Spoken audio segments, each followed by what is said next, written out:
ہوموسیکشولیٹی کی عادت، اگر کسی کو ہوموسیکشولیٹی کی عادت پڑ جائے تو کیا کرنا چاہیے؟ میں 18 سال کا ہوں اور پچھلے 3 سال سے میں اپنے ماں باپ کو کہہ رہا تھا کہ میرا نکاح کروا دیں، مجھے گناہ کا خیال آ رہا ہے، انہوں نے منع کر دیا۔ پہلے میں نے فوج فلمیں دیکھی، پھر ہینڈ پریکٹس کی، اور پھر ہوموسیکشولیٹی والی فوج فلمیں دیکھنا شروع کر دی۔ اب میں اس میں پڑ چکا ہوں، لیکن میرا ابھی تک فزیکل ریلیشن نہیں ہوا۔ دیکھو اللہ نے آپ کو بچایا، خدا کے بندے اپنی جان پہ رحم کھاؤ۔ یہ ہوموسیکشولیٹی میں ایک دفعہ پڑ گئے نا، بڈھے ہو کے بھی نہیں چھوٹتی یہ بیماری، اتنا ذلیل ہو جاتا ہے انسان، جانوروں سے بدتر ذلیل ذلت والی زندگی گزارتا ہے۔ تو خدا کے لیے میں آپ سے کہتا ہوں کہ آپ اس چیز کے قریب بھی نہ پھٹکیں، بہت زیادہ احتیاط کریں۔ یہ جرم کی لت پڑ جائے نا، عذاب ہے یہ۔ لوط علیہ السلام کی قوم کو لوط علیہ السلام نے سمجھایا تھا نا کہ تم نکاح کرو، وہ کہتے تھے ہمیں نکاح میں رغبت ہی نہیں ہے۔ پوری قوم کو اللہ نے اٹھا کے تباہ و برباد کر دیا، نیست و نابود کر دیا، مگر قوم کی عقل کام نہیں کی۔ اتنا گندی بیماری ہے یہ۔ تو آپ کے ماں باپ کو بھی چاہیے کہ آپ کی نکاح کا بندوبست کریں۔ نہیں ہوتا بیٹا، آپ کماؤ، کچھ کرو اور پھر نکاح کرو، اپنا کچھ جاب تلاش کرو اس نیت سے، یا کوئی کاروبار کرو، فری لانسنگ وغیرہ کا کوئی کام کر لو تاکہ میں کچھ پیسے کماؤں اور میں نکاح کروں۔ تو خدا کے لیے اپنے آپ کو اس لعنت سے بچائیں۔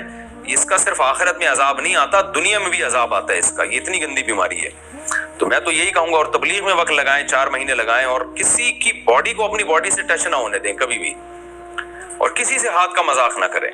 کوئی آتا ہے آپ کو پیار کرنے کی کوشش کرتا ہے، آپ بولو اس کو، بدتمیزی کریں اس کے ساتھ، بولے بھائی اپنے جسم کو دور رکھو، یہ غیر اخلاقی حرکت ہے کسی کی باڈی سے اپنی باڈی کو مس کرنا، اس بارے میں بد اخلاقی کا مظاہرہ کرنا پڑے گا، اور نہ خود کسی سے سوائے مصافحہ، ہاتھ ملانے کے علاوہ کسی سے آپ کی باڈی ٹچ نہیں ہونی چاہیے۔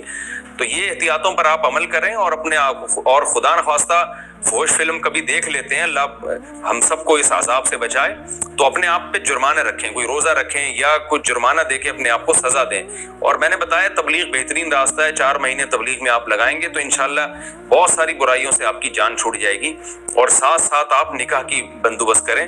جتنا جلدی نکاح کر لیں گے زندگی بھر کے لیے اس عذاب سے محفوظ ہو جائیں گے۔ انسان کے جذبات جو ہے پھر غلط چیزوں کی طرف جاتے ہی نہیں ہے جب وہ حلال کی طرف آ جاتا ہے۔ تو آپ اس نیت سے کمانا شروع کریں، کوئی بزنس کریں اپنا، تاکہ میں جلد سے جلد نکاح کر سکوں۔ جب آپ کی ارننگ ہو جائے تو پھر ماں باپ اگر منع بھی کرتے ہیں تو شرعاً ماں باپ کی بات ماننا پر لازم نہیں ہے۔ پھر آپ کی ارننگ ہے، آپ بولیں بھائی میں جب کما رہا ہوں، میں اپنے خرچے پہ نکاح کر رہا ہوں، تو کون روک سکتا ہے بھائی پھر مجھے نکاح سے؟ تو پھر اللہ، اس کے رسول صلی اللہ علیہ وسلم کی ترغیبات ہے۔ میں بھی دعا کرتا ہوں اللہ آپ کے جلد سے جلد نکاح کا انتظام کرے۔